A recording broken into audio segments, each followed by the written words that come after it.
너는 분향할 제단을 만들지니 곧 조각목으로 만들되.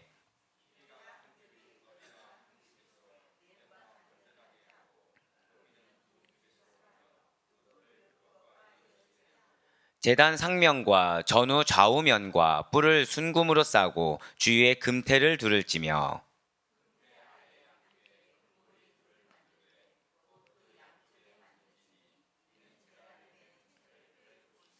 그 채를 조각목으로 만들고 금으로 싸고 증거궤 위 속죄소 맞은편 곧 증거궤 앞에 있는 휘장 밖에 두라. 그 속죄소는 내가 너와 만날 곳이며. 아멘. 할렐루야.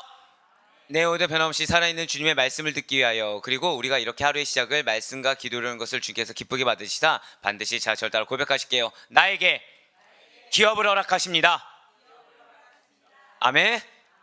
네, 그 사실을 확고하게 믿는 그 굳건한 믿음의 확신으로 말미암아 특별 새벽 기도에 함께하고 계시는 우리 모든 성도님들을 주님을 환영하고 축복합니다. 우리 이 새벽에 출애굽기를 통해서 은혜 받는 귀한 시간을 가지고 있어요. 자, 지금까지 하나님께서는 성막에 들어가는 각종 기구에 대한 규례를 우리에게 말씀해 주셨습니다. 그리고 이러한 성막에 들어가는 제사장, 이 제사장의 복식에 대해서 말씀하신 것이 그 두 번째예요. 그러니까 율법을 말씀하신 다음에 성막에 대해서 말씀하시면서 그 기구를 말씀하신 것이 첫 번째요. 그 두 번째는 제사장, 그것도 제사장의 복식에 대해서 말씀하신 것이 두 번째라는 것이죠. 자, 그럼 세 번째는 무슨 말씀하셨겠습니까? 제사장 위임식 규례. 여러분들이 기억하고 있는 5단계로 이루어지는 제사장 위임식 규례를 말씀해 주셨다는 거예요. 그 하나님께서는 이제 오늘부터 해서 분향단에 대해서 다시 말씀하십니다. 자, 제가 항상 드리는 말씀이 있죠. 성경에 반복해서 하시는 말씀들이 있어요. 그거는 왜 그런다고요? 중요하기 때문인 것입니다. 하나님께서 계속 강조하시는 거예요. 절대 이 부분에 있어서 죄를 범하지 말라는 것입니다. 제가 방금 뭐라 표현 드렸나요? 죄를 범하지 말라는 거죠. 그러니까 이것이 중요하기 때문에 이 영역에 대해서만큼은 절대 우리가 타협해서는 안 된다는 것입니다. 이 영역에 있어서만큼은 철저하게 하나님이 말씀하신 그대로 지킬 수가 있어야 된다는 것이죠. 그러면서 오늘 말씀하신 것이 무엇이라고요? 저를 따라 고백하시겠습니다. 분향단. 예, 분향단입니다. 특별히 그 가운데 오늘 본문 말씀은 사실은 앞선 28장과 29장에서 다룬 제사장 위임식에 대한 규례 이전에 27장에서 여러분과 제가 무엇을 다룬지 혹시 기억하고 계십니까? 예, 괜찮아요. 예, 예? 아, 감사합니다. 예, 이럴 때 틀려주셔야 제가 이렇게 할 말이 많아요. 너무 감사해요. 여러분들이 항상 저를 통해서 이렇게 성경은 진리다. 예, 제가 되게 좋아하는 말씀 중에 하나가 이전 것은 지나갔으니 보라 새 것이 되었도다. 예, 우리의 머릿속에 성경 말씀이 아무리 들어가도 보라 새 것이 되는 이 은혜. 예, 감사해요. 저의 존재 가치를 증명해 주셨습니다. 자, 저를 따라 고백하실게요. 성막 기구. 네, 성막 기구에 대한 것을 말씀하셨어요. 그래서 28장, 29장, 아까 우리 권사님 말씀하셨던 대로 28장, 29장에 그 제사에 대한 것이 다 나와 있다라는 것이죠. 그러니까 이 전 말씀을 너무 생생하게 잘 기억하고 계시다는 반증이 된다고 저는 믿고 있습니다. 자, 바로 그 뒤에 연결된 부분이라는 거예요. 그러니까 오늘 말씀은 사실 27장 뒤에 연결된 말씀이라는 것이죠. 성막 기구 중에 성소 안에 여러분들 기억하시는 진설병상이 있습니다. 그리고 등잔대라는 것이 존재해요. 그 앞에 놓이게 되는 분향단이 있습니다. 이 분향단에 오늘은 제작 양식에 대해서 말씀하고 계시다는 것이죠. 사랑하는 여러분들, 혹시 이 성막 안의 기구에 대해서 여러분들 그 재료하면 기억나신 것이 혹시 있으신가요? 너무 감사하네요. 여러분들 제가 뿌듯해집니다. 진짜. 와, 이런 건 맞춰주셨어야 되거든요. 예, 맞아요. 그 성막 안에 있는 재료들은 딱 두 가지입니다. 조각목, 순금. 예, 그렇죠. 금 맞습니다. 예, 그럼 지금 소름 돋았어요. 너무 감사해요. 이 분향단의 재료는 그럼 무엇일까요? 조각목과 순금인 거죠. 예, 맞습니다. 조각목으로 분향단을 만들었고요. 거기에 순금을 덧입혔다는 거예요. 자, 조금 더 한번 딥하게 들어가 볼까요? 그럼 조각목이 상징하는 것은 무엇이라고 기억하시죠? 순금은 무엇이었습니까? 와, 감사합니다. 예, 그렇습니다. 예. 갑자기 저의 존재 가치가 점점 희미해지고 있네요. 다시. 자, 예, 그렇습니다. 조각목은 예수 그리스도의 인성이고요. 그리고 순금은 신성을 의미한다라는 거예요. 그래서 그 성소 자체가 결국 누구를 예표하는 것입니까? 예수 그리스도를 예표하고 있다는 것이죠. 베스트세요. 예, 맞습니다. 분향단의 재료가 바로 그러한 조각목과 순금이라는 것이죠. 분향단의 4개의 모퉁이에는 번제단. 자, 번제단과 분향단은 다릅니다. 번제단은 어디에 있죠? 뜰에 있는 거예요. 분향단은 어디에 있습니까? 성소 안에 있는 것입니다. 자, 분향단의 4개 모퉁이에는 이 번제단과 마찬가지로 4개 뿔이 하늘을 향해서 단에서 밖으로 솟아 나오도록 만들어져 있다는 거예요. 자, 먼저 그림을 좀 보시면은 유용해하실 것 같습니다. 지금 보시면은 지금 성소의 구조도죠. 지금 분향단의 위치가 지금 보이십니까? 분향단의 위치가 보이고 동쪽 사람이 서 있는 데가 문이겠죠. 성소의 문이 되고 분향단과 증거계 사이 저 선이 결국 무엇이에요? 지성소와 성소의 사이에 문이 되는 거죠. 휘장이 되는 것입니다. 예, 맞아요. 뒤에서 지금 막 정답이 여기저기 나오고 있어요. 휘장막이 되는 거죠.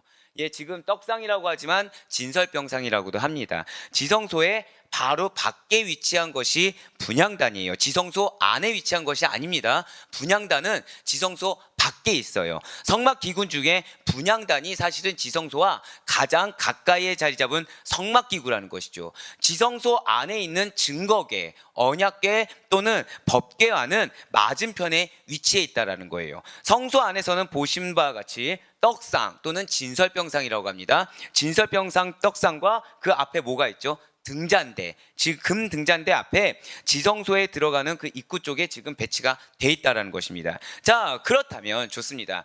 이렇게 여러분들 번제단 하면은 여러분들 드는 생각이 뭐가 있으시죠? 번제단에 제물 올려서 뭐 속죄함이라든지 이런 것들이 있잖아요.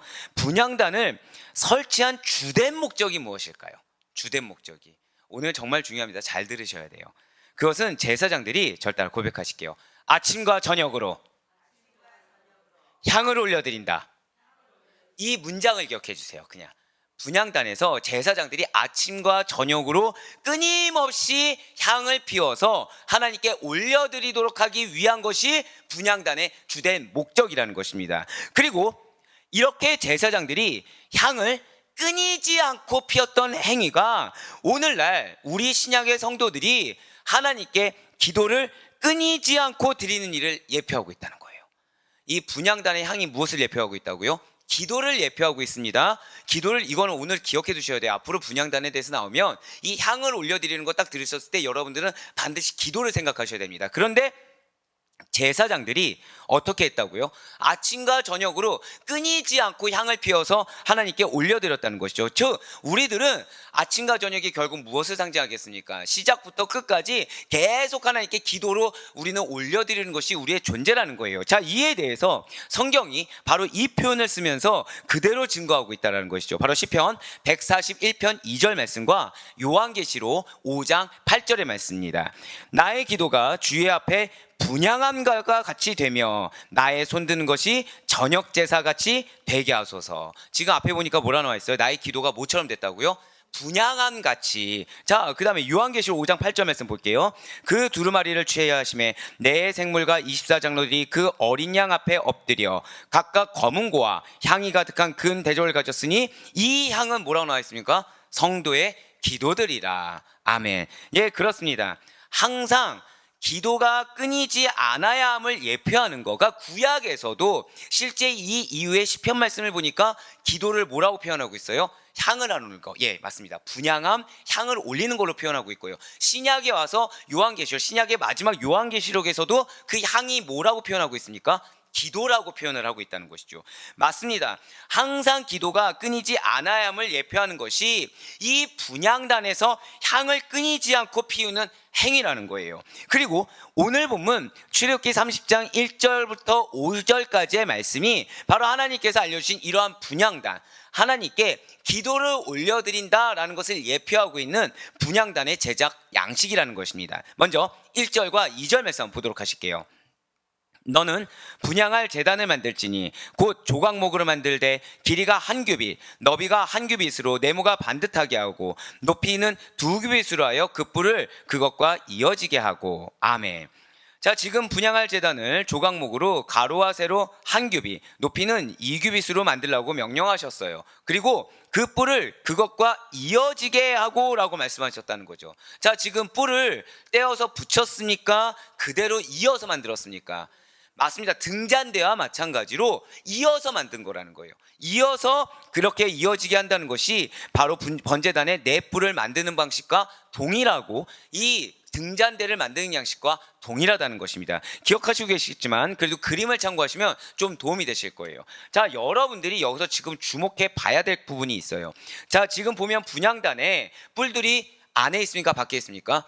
밖으로 나오게 돼 있어요. 지금 계속 사진을 보시게 될 텐데, 이 분향단의 뿔들은 방금 말씀드린 대로 분향단이 만들어지고 뿔들은 저착되도록 붙인 것이 결코 아니라는 것이죠.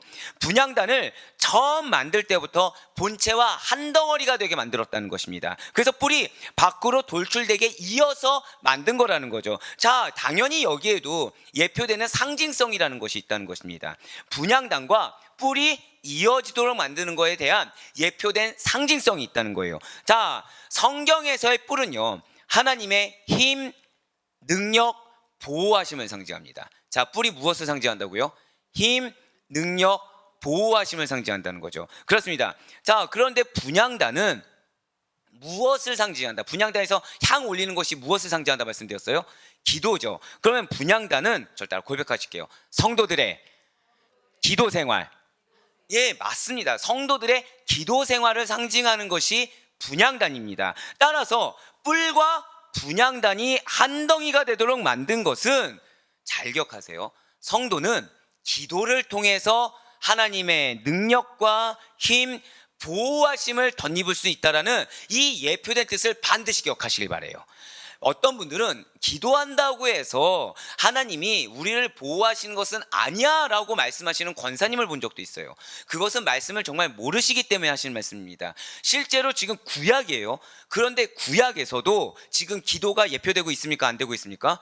예표되고 있어요. 실제 만약에 그런 분들이 또 고집스럽게 근데 구약에서는 한 번도 기도가 나오지 않았잖아요 얘기할 수 있겠지만, 지금 우리는 시편을 통해서 기도가 향이라는 거, 구약에서도 그렇게 예표한 것을 보았습니다. 그런데 그 기도를 상징하고 있는 이 분향단이 뿔과 이어진 것이 무엇을 상징한다고요? 저따 고백하실게요. 하나님의 힘, 하나님의 보호하심, 하나님의 능력, 그거를 기도를 통해서 받을 수가 있다는 거예요. 할렐루야. 그렇습니다. 우리는 기도를 통해서 하나님의 힘과 능력, 보호하심을 받을 수가 있다는 거예요. 그리고 보통 분향단의 뿔은 양이나 염소의 뿔을 가리키곤 합니다. 그래서 뿔이 상징하는 것은 이러한 이제 하나님의 힘, 능력, 보호하심 외에도 산 꼭대기나 높은 신분, 지위, 최고의 영광, 능력 등을 상징하기도 한다는 거죠. 그렇기 때문에 제사장들이 분향하면서 분향단의 내 모서리에 있는 뿔을 보고서 무엇을 가졌겠습니까? 저 따라 고백하실게요. 믿음과 확신. 정확히 어떤 믿음과 확신이냐면 하나님의 절대 주권과 권능을 의지하며 나와 이스라엘 백성들을 지키셔 주시겠구나, 나와 이스라엘 백성을 하나님 보호해 주시겠구나, 이렇게 하나님 말씀하신 대로 향을 올려드리면 하나님은 우리를 보호하시겠구나, 말씀대로 순종해서 향을 올려드리면 하나님은 우리에게 능력 주시고 힘 주시고 보호하시겠구나 라는 믿음과 확신을 가졌다는 거예요. 무엇을 보고요? 뿔을 보고. 결국 제사장들이 뿔을 보고 그 뿔에서 하나님의 보호하심과 능력을 경험했던 것처럼 우리는 오늘날 기도를 통해서 그러한 하나님의 보호하심, 하나님의 능력, 하나님의 힘을 덧입을 수 있는 것에 대한, 저 따라 고백하실까요? 믿음과 확신. 여러분들이 바로 그걸 가져야 된다는 거예요. 기도를 통해서 여러분들 마음 가운데 확신이 생기셔야 된다는 거죠. 아, 하나님이 나에게 이 기도를 시키셨구나. 아, 하나님이 나에게 이 기도를 통해서 응답하시겠구나, 보호하시겠구나, 능력 주시겠구나 라는 믿음과 확신이 생길 수 있는 여러분과 제가 되길 간절히 소망합니다. 물론 정욕으로 구하는 기도를 말씀드린 것은 아니에요. 내일 나오겠지만 여러분들 기도의 주체는 하나님이십니다. 믿으십니까? 하나님이 주체가 되지 않고 내가 주체돼서 되는 기도를 그렇게 응답하진 않으시죠. 하지만 아까 말씀을 못 드렸습니까? 제사장들이 하나님의 말씀에 그대로 순종해서 향을 올려드렸을 때, 즉 하나님이 원하시는 기도 제목, 말씀대로 순종하는 그 기도를 드렸을 때 하나님은 무엇을 주신다고요? 여러분들에게 힘과 능력, 보호하심을 더하시는 줄 반드시 믿으시길 바라겠습니다. 그러면서 3절 말씀 보도록 하실게요. 제단 상면과 전후 좌우면과 뿔을 순금으로 싸고 주위에 금태를 둘을 찌며. 아멘. 분향단은 지금 지성소와 성소 안에 있는 다른 성막기구들과 마찬가지로 지금 조각목으로 만들고 무엇으로 싸요? 순금으로 싸고 그 둘레를 다시 지금 무엇으로 둘렀다는 겁니까? 순금으로 지금 둘렀다는 것이죠. 그 이유는 모서리가 파손되는 것을 막고요. 동시에 미관상으로도 아름다움을 더하기 위함이라는 거예요. 왜 우리가 휘장 장막에서 아름다움이 무엇을 상징합니까? 하나님께 대한 최선, 또 하나님의 영광을 상징하는 것을 우리는 그 장막을 통해서 들을 수가 있었어요. 마찬가지라는 것이죠. 순금이 상징하는 것처럼 전능하신 하나님의 위엄과 존귀를 드러내기 위해서 바로 이러한 양식을 취했다라는 것입니다. 그냥 취한 것이 아니에요. 뭐 금이 남아돌아서 그냥 금을 더하면 좋아 보이니까가 아니라 보다 더 전능하신 하나님의 위엄과 존귀를 드러내기 위해서 저 따라 고백하실게요. 나의 최선을 다드립니다. 바로 그런 의미를 내포하고 있다는 것입니다. 자, 이어서 4절 말씀 보도록 하실게요. 아마 여기를 별표 쳐놓으시는 게 좋을 것 같아요. 금태 아래 양쪽에 금고리 둘을 만들되 곧 그 양쪽에 만들지니 이는 제단을 매는 채를 꿰 곳이며. 아멘. 여러분들 이 말씀 이해하시려면 그림 보셔야 됩니다. 방금 전에 보셨던 그림인데, 자, 이 분향단이죠. 분향단에 보시면 지금 중간 부분에 고리 보이십니까? 고리가 몇 개 있죠? 이게 정상이에요. 일반 시중적으로 여러분들 그림을 찾아보시면 4개가 돼서 이렇게 껴있는 걸 보실 겁니다. 잘못된 표현입니다. 그거는 지금 오늘 말씀 보시면 금태 아래 양쪽에 금고리 몇 개 만들었어요? 둘을 만들되, 자, 이 분향단에는 금태둘이 바로 아래 부분에 한가운데에 금고리가 하나씩 양편에 모두 2개가 부착된 것입니다. 그러니까 원래는 이렇게 다른 것을 보면 번제단이나 이런 걸 보면은 이렇게 면이 이렇게 있으면 면 하나 2개씩 해서 4개가 달려 있잖아요. 이거는 이거를 그러니까 이렇게 해서 돌려서라고 생각하시면 됩니다. 그래서 여기와 여기에, 그러니까 양 모서리 끝에다가 이 고리를 다른 거죠. 2개만 다른 거예요. 자, 4개가 아니라는 것이죠. 2개의 금고리입니다. 워낙 지금 시중에 나와 있는 자료집들을 보면 다 4개로 표현되어 있기 때문에 이게 중요하다고 말씀드린 거예요. 자, 이 2개의 금고리가 어떤 용도입니까? 운방용 채를 꿰어두기 위한 거예요. 그러니까 번제단이나 진설병상, 언약궤는 각 모서리마다 한 개씩 도합 4개 고리를 갖고 있어요. 그거에 반해 분향단에는 금고리가 2개밖에 없었다는 것이죠. 그 이유는 규모가 컸던 다른 성물들에 비해서요, 분향단은 그리 크지 않기 때문에 2개의 고리로만 채를 꿰어서 운반해도 충분히 중심을 잡고 이동시킬 수가 있기 때문이라는 것입니다. 그래서 분향단은 고리가 몇 개라고요? 2개라는 것이죠. 그러면서 5절 말씀 보시길 바래요. 그 채를 조각목으로 만들고 금으로 싸고. 역시 그림을 좀 참고하시면 좋을 것 같아요. 그러니까 이런 식으로 이제 넣게 되는 거죠. 이런 식으로. 그러니까 모서리 쪽으로 해서 돌려서 한 면으로 넣는 것이 아니라 모서리 쪽으로 넣어서 들게 된다는 것입니다. 우리가 이렇게 보니까 번제단과 그렇게 큰 차이가 없는 거 아닌가 생각하지만 상당히 그 규빗으로 따져봤을 때는 상당히 작다는 거예요. 이렇게만 해도 충분히 들려질 정도로. 자, 이 채 역시 무엇으로 만들었다고 말씀드렸어요? 조각목으로 만들고, 그럼 겉에는 뭘로 둘었을까요?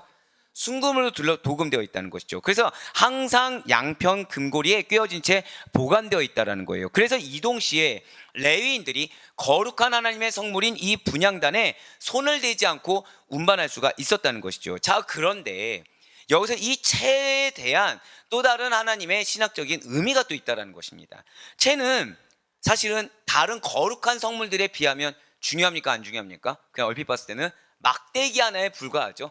예, 막대기 하나에. 그러니까 그럼에도 불구하고 법궤, 진설병상, 분향단, 번제단의 채를 보면 다 무엇으로 쌌다고 돼 있어요? 순금으로 쌌다고 돼 있어요. 자, 막대 하나만 보면, 자, 이거 다른 거에 어떤 뭐 분향단이나 등잔대 이런 거에 비교하면은 가치가 있습니까? 없습니까?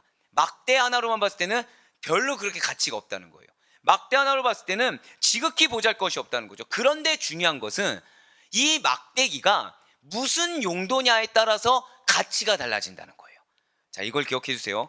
막대기 하나는 가치가 있습니까? 없습니까? 없어요. 그런데 이 막대기의 용도에 따라서, 막대기가 어떤 용도로 쓰임 받느냐에 따라서 그 가치가 달라진다는 거죠. 자, 그러니까 이 막대 하나만 봤을 때는 너무나도 보잘것없지만 여기에 갑자기 하나님께서 사명을 주신 겁니다. 그런데 그 사명이 뭐예요? 하나님의 거룩한 성물을 운반하는 수단이라는 사명을 주신 거예요. 그랬더니 무엇을 덧입혀 줬어요? 순금을 덧입혀 주셨다는 것이죠. 따라서 하나님의 거룩한 성물이라고 이 채는 인정받게 된 것입니다. 자, 제가 방금 뭐라 표현 드렸어요? 이 채가 보잘것없는 건데 사명이 들어가니까 하나님의 거룩한 성물이라고 인정받게 되었다는 것이죠. 벌써 느낌이 있는 분들은 은혜를 받기 시작했어요. 맞습니다. 순금이 입혀진 화려하고 아름다운 분향단의 금고리에 단순히 순금을 입히지 않는 보잘것없어 보이는 조각목, 조각목 흔한 거라고 말씀드렸잖아요. 조각목 하나만, 나무 막대기 하나만 끼워져 있다고 한번 생각해 보시길 바랍니다. 자, 어울릴까요? 어울리지 않을까요? 전혀 어울리지 않다는 거죠. 그 조각목이 거룩한 성물로서 사명을 감당하려면 반드시 무엇을 덧입어야 돼요? 순금을 덧입어야 된다는 것입니다. 자, 결코 채가 소중해서가 아니라는 거예요. 그 나무 막대기가 소중해서가 아니라는 것이죠. 분향단이 소중하기 때문에 이 채까지도 아름다운 금으로 덧입혀졌고요. 이 분향단을 운반해야 된다는 사명이 곁들여졌기 때문에 그래서 소중하고 거룩한 성물로 칭함받을 수가 있게 됐다는 것입니다. 예, 맞아요. 눈치채신 것처럼 여기에 바로 신학적인 뜻이 있다는 것입니다. 그냥 나무 막대기 하나만 봤을 때는 전혀 의미가 없어요. 그런데 여기에 절대 고백하실게요. 하나님의 뜻, 하나님의 뜻이 임하니까, 하나님의 사명이 임하니까 그 가치가 달라 보여졌다는 거죠. 이러한 채와 마찬가지라는 것입니다. 사랑하는 여러분들, 여러분들과 제가 뛰어나서 하나님께서 우리를 구원하신 것이 아니라는 거예요. 여러분과 제가 뛰어나서 존귀와 영광을 덧입혀 주신 것도 아니시라는 거죠. 가장 먼저는 하나님께서 당신의 영광을 위해서 우리들까지도 영화롭게 하셨다는 사실을 잊지 마시길 바라겠습니다. 또한 우리가 영화롭게 온전히 쓰임받기 위해서는 반드시 사명이 있어야 된다는 거예요. 더불어서 여러분과 저는 거룩하고 존귀함을 입는 그리스도입니다. 믿으십니까? 여러분과 저는 주의 거룩한 성전에 속한, 교회에 속한 그리스도입니다. 믿으십니까? 그런데 중요한 것은 내가 세상에 치이는 조각목처럼 세상적인 가치관과 방법과 그거를 가지고 교회 안에 머물러 있는 것은 결국 나는 그리스도라는 옷을 덧입지 않은 거랑 똑같다는 거예요. 그럼 전혀 어울리지 않는다는 거죠. 그러니까 우리가 흔히 그런 분들을 봤을 때 어떤 모습이 보이니까, 아니 어떻게 교회에서 그런 말을 하지? 어떻게 교회에서 그런 생각을 하지? 이런 생각과 말을 자연스럽게 한다는 거예요. 그럼 결국 그분은 무엇을 증거하는 거예요? 나는 그리스도로 옷을 입지 않았습니다. 나는 세상적인 모습 그대로 지금 교회에 와야 했습니다. 나는 이름만 종교입니다라고 스스로 증명한 거랑 똑같다는 거예요. 그러니까 우리가 그런 분들을 보고서 마음이 어려워질 이유가 전혀 없다는 거죠. 왜요? 여러분과 저는 그리스도의 옷으로 덧입힘을 받은 거룩한 주의 백성입니다. 믿으십니까? 여러분과 저에게는 사명이 있다는 거예요. 그 사명이 무엇입니까? 분향단을 들어 올려서 옮겨야 되는 채처럼 하나님의 영광을 전해야 돼요. 무엇을 하든지 여러분 통해 하나님의 영광이 드러나야 되는 것입니다. 여러분들이 이 장소에 있다가, 가정에 있다가, 직장에 갔을 때 반드시 여기서 올려드렸던 향이 여기서도 동일하게 올려드리고, 여기서 보여줬던 영광이 여기서도 동일하게 영광이 보여질 수가 있어야 된다는 거예요. 아멘. 이것이 바로 우리의 존재의 가치라는 것입니다. 이 채 하나가 이런 중요한 의미를 담고 있다는 거예요. 그래서 사도 바울이 바로 이것을 염두에 두고 우리에게 이렇게 권면하고 있습니다. 고린도전서 10장 31절의 말씀입니다. 그런즉 너희가 먹든지 마시든지 무엇을 하든지 다 무엇을 위해서 하라고요? 하나님의 영광을 위하여 하라. 아멘. 일견 봤을 때는 그럼 나는 내 삶이 없나라고 생각하지만, 그 생각하는 것 자체가 나는 지금 무엇을 덧입지 않았어요? 순금을 덧입지 않았다는 거예요. 근데 내가 하나님의 영광을 위해서 하는 것 그 자체가 내가 존귀함 받고 내가 고귀함을 받는 비결이 된다는 것이죠. 반드시 여러분들 어떠한 경우에서도 조각목에 불과한 자들의 소리에 귀 기울이기보다는 여러분들이 그리스도의 옷으로 덧입었다는 사실, 그래서 여러분들이 존귀함을 입는 거, 여러분들이 영광 가운데 거하는 것은 오직 단 하나, 하나님의 영광에 거하는 거. 제가 방금 뭐라 표현드렸어요? 하나님의 영광에 거하는 거 외에는 우리가 존귀함 받을 길이 없다는 사실을 잊지 마시길 바라겠습니다. 그리고 더불어서 나의 존재가 고작 채 하나에 불과했고 나무 막대기 하나에 불과했지만 하나님께서 은혜로 나에게 순금으로 덧입혀 주셨구나. 할렐루야. 그 사실에 늘 항상 감사하며 살아가시는, 그렇기 때문에 이 분향단에서 뭘 올려드려요? 그 감사함으로 기도를 올려드릴 수 있는 거예요. 내가 어떤 존재인지, 나무 막대기 하나인데 이런 감사한 일에 내가 동참할 수 있게 됐구나. 그러니까 나의 기도가 뭐밖에 안 돼요? 감사밖에 나올 것이 없어요. 나의 기도가 결국 나는 채에 불과하니까 어디 중심이에요? 분향단, 하나님 중심의 기도밖에 나올 수가 없다는 것이죠. 언제나 여러분과 저의 본질을 잊지 않으시고, 그래서 범사에 하나님의 영광을 위해서 나아가서서 여러분들에게 유익을 받을 수 있는 우리 모두가 될 수 있길 간절히 소망합니다. 자, 기도에 하나님 무엇을 더하신다고 그랬어요? 하나님의 능력, 힘, 보호하실. 그럼 우리가 그걸 받는 비결은 무엇이라고요? 하나님의 영광을 위해 나아가는 것. 이제 마지막으로 6절 말씀 보도록 하시겠습니다. 그 제단을 증거궤 위 속죄소 맞은편 곧 증거궤 앞에 있는 휘장 밖에 두라. 그 속죄소는 내가 너와 만날 곳이며. 아멘. 아까 봤던 그 구조도를 한 번 더 보시길 바라겠습니다. 지금 분향단을 성소 안에 있는 지성소의 휘장 앞가운데, 지금 이 가운데에 막혀 있는 거 그 앞가운데 두라고 하셨어요. 분향단이 이렇게 하나님의 임재하시는 지성소의 휘장 바로 앞에 놓아야 되는 이유가 있다라는 것이죠. 첫 번째는 분향하는 것이 무엇을 상징한다고 말씀드렸습니까? 기도. 맞습니다. 성도들의 기도를 상징하시기 때문에, 자, 지금 지성소 바로 앞이죠. 결국 하나님께서 항상 성도들의 곁에 계시다는 거예요. 여러분들의 기도를 목전에서 보시고 목전에서 귀 기울여 듣고 계시다는 것을 상징하고 있다는 것이죠. 둘째는, 자, 분향단에서 연기가 나옵니다. 그럼 지성소의 휘장이, 그 휘장 문양이 잘 보일까요, 안 보일까요? 잘 안 보이겠죠. 연기가 이렇게 올라가니까. 우리가 생각하는 그 약간 불투명한 연기가 아닙니다. 그냥 거의 안 보이는 뿌연 연기라고 보시면 돼요. 그 뿌연 연기가 이렇게 막 올라가면은 이 휘장이 거의 보이지가 않겠죠. 지성소의 휘장을 가림으로 말미암아 언제 어디에서나 존귀하고 거룩하신 하나님에 대해서 절대 고백하실게요. 경외심을 갖기 위한 거라는 것입니다.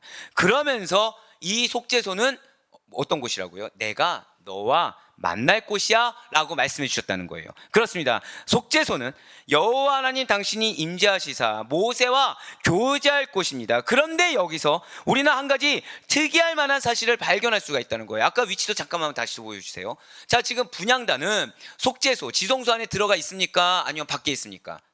밖에 있죠. 그런데 지금 중요한 것은 하나님께서 이 속죄소 안에서는, 이 지성소 속죄소 안에서는 내가 너와 만날 곳이라고 하셨어요. 그런데 그것이 분향단이 안에 들어있지 않다라는 거죠. 그런데 하나님께서 이 분향단과 속죄소, 지성소를 연결지어서 지금 말씀해 주고 계시다는 거예요. 그뿐만이 아닙니다. 속죄소가, 이 지성소가 하나님께서 백성들을 만나는 장소라는 사실을 재차 강조하고 계시다는 거예요. 여기에 굉장히 또 중요한 세 번째 영적 진리가 있다는 거예요. 사랑하는 성도 여러분들, 이 속죄소가 있는 지성소, 이 지성소가 어떤 곳입니까? 그곳은 오직 1년에 단 한 차례, 절대 고백하실게요. 대속제일. 예, 이제 여러분들 내 얘기를 들으시면서 아마 배우시게 될 텐데, 1년에 단 한 차례 대속제일에 대제사장만 들어갈 수 있는 곳인 거예요. 하나님께서 친히 임재하시는 거룩한 곳이라는 거죠.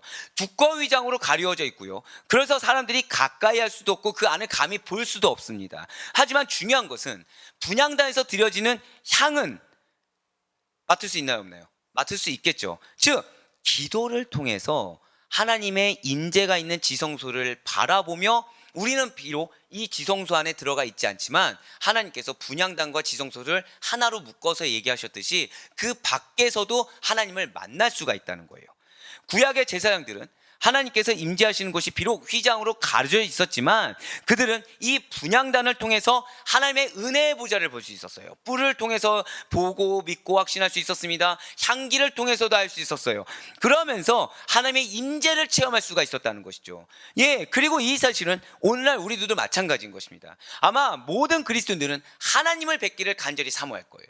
하나님이 뭐라고 말씀하시는지 생생하게 듣길 원할 것입니다. 그런데 중요한 것은 여전히 우리의 육안으로는, 우리의 이 작은 귀로는 하나님을 감히 볼 수도 없고 내가 지금 이렇게 대화하듯이 하나님의 생생한 음성을 듣기란 요원하다라는 거예요. 그렇지만 하나님께서 그래서 이 말씀을 주신 것입니다. 분향단이 상징하고 있는 이 기도를 통해서 하나님을 생생하게 만날 수 있다는 사실을 반드시 믿으시길 바랍니다. 저 따라 고백하실게요. 기도를 통해서 하나님의 임재를 경험할 수 있습니다. 바로 그걸 말씀하고 있다는 거예요. 사랑하는 우리 아데포유교회 성도 여러분들, 진실로 하나님 뵙기를 소원하십니까? 그분이 베풀어 주실 은혜를 간절히 원하십니까? 그렇다면 하나님의 임재를 경험하게 해달라고 간절히 기도해야 된다는 거예요. 지금 우리가 분향단을 통해서 여러분들 기억나는 것이 많을 거라 저는 생각하고 있어요. 분향단이 무엇을 상징한다고요? 기도를 상징한다는 거 알고 있었어요. 뿔이 무엇을 상징하죠? 하나님의 힘, 능력, 보호하심이에요. 그런데 우리는 어떤 존재? 나무 막대기. 그런데 우리가 하나님의 영광을 위해서 그 분향단의 역할을 위해서 붙여 있었을 때, 그 거룩한 사명에 붙여져 있었을 때 우리도 거룩하게 존귀함을 받고, 그리고 그 향을 통해서 우리는 무엇을 느낀다? 하나님의 임재함을 느낀다는 걸 우리는 지금 배웠다라는 거예요. 우리의 화목제물이 되신 예수 그리스도의 보혈로 속죄함을 입지 않는 자, 그래서 하나님의 사명을 받지 않는 자들은 감히 기도를 통해서 하나님께 간구할 수도 없고요, 기도하는 척을 할 수는 있겠지만 임재하심을 경험할 수 없습니다. 그리고 그러한 자들은 아무리 거룩한 공동체에 들어가 있다고 해도 이렇게 낭중지추처럼 드러나 보여요. 무엇이 드러나 보이죠? 세상적인 모습이 드러나 보인다는 거예요. 그렇지만 저와 여러분은 그런 자들이 아니라는 것입니다. 여러분과 저는 죄송해요, 나무 막대기에 불과한 자들이 맞습니다. 하지만 감사하게도 주님께서는 우리에게 그리스도의 옷을 입혀주셨습니다. 그래서 우리는 거룩한 자들이 되었어요. 우리는 하나님께서 힘을 더하여 주실 자들입니다. 믿으십니까?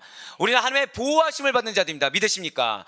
그 가운데 여러분들 하나님께서 존귀하게 여겨주시사, 절 따라 고백하실게요. 반드시 오늘의 기도에 임재하심을 경쾌해 주십니다. 믿으십니까? 예, 그렇습니다. 그리스도의 속죄의 은혜를 입은 자들이 바로 여러분과 저고, 그러한 여러분과 저에게 주께서 사명을 더하여 주시사 그러한 하나님의 권능을 바라보고 그러한 하나님의 영광을 위해서 순종하고 인내하며 나아가는 믿음의 지체들에게 주님께서는 반드시 그 기도 가운데 충만한 임재하심을 경험하게 해줄 것을 믿고 확신하며 기대하며 나아가는 우리가 되길 간절히 소망합니다. 그래, 바라고 나옵기는 그러한 놀라운 특권을 부여받은 자들이 얼마나 감사합니까? 얼마나 감사해요. 구별되게 해주셨어요. 무엇이 잘못된지 알게 해주셨어요. 무엇을 해야 되는지 알게 해주셨어요. 어떻게 해야 되는지도 알게 해주셨어요. 그래서 나는 명확하게 알지 못했지만 왠지 가만히 있어야 될 것 같으면 가만히 있고 순종했고, 말해야 될 것 같으면 말해서 순종했고, 왠지 행해야 될 것 같으면 헌신하며 행해서 순종했어요. 그런데 그러한 것들이 다 하나님의 영광을 위한 것으로 여겨져서 존귀함을 있게 주신 것입니다. 할렐루야. 그러니 그러한 존귀함을 잊지 마시고, 왜 우리 그런 말들 있잖아요. 왕족이면 교육을 따로 받죠. 어떤 교육을 받죠? 품위교육. 그러니까 왕족으로서의 언행이 나올 수 있는 교육을 받습니다. 그런데 왜 우리가 왕자와 거지라는 그걸 보면은 그 거지가 왕이 됐을 때 무엇부터 받죠? 교육을 받습니다. 왜냐하면은 생활 습관이, 거지의 생활 습관이 나오기 때문에. 우리는 세상에 속한 자들이 아니라는 거예요. 우리는 이미 순금으로 덧입혀졌습니다. 그런데 이것을 굳이 순금을 긁어내서 나무막대기를 드러내 보여야 되겠습니까? 아니에요. 여러분과 저 오늘 반드시 나의 본질이 나무막대기에 불과했지만 하나님께서는 보혈의 공로로 당신의 옷을 입혀주셔서 존귀하게 해주셨습니다. 주님, 혹시 나의 입술 가운데 이런 존귀함을 입은 자에 합당하지 않은 입술이 있습니까? 나의 마음과 행실 가운데 존귀함을 입은 자에 합당하지 않는 마음과 행실이 있습니까? 모든 것을 하나님의 영광을 위해 내 언행이 나올 수 있도록 인도하여 주시옵소서. 더불어서 주님께서 나에게 사명을 주신 줄 믿습니다. 나의 사명이 하나님의 영광을 드러내는 것이오니 그런 나의 삶 가운데 주님께서 힘 주실 걸 믿습니다. 능력 주실 걸 믿습니다. 그리고 나를 보호하실 것을 믿습니다라는 기대 확신으로 뜨겁게 하나님 임재하심을 경험할 수 있는 우리 모든 사랑하는 아데포이교회 성도님들 될 수 있기를 주님의 이름으로 간절히 축원합니다.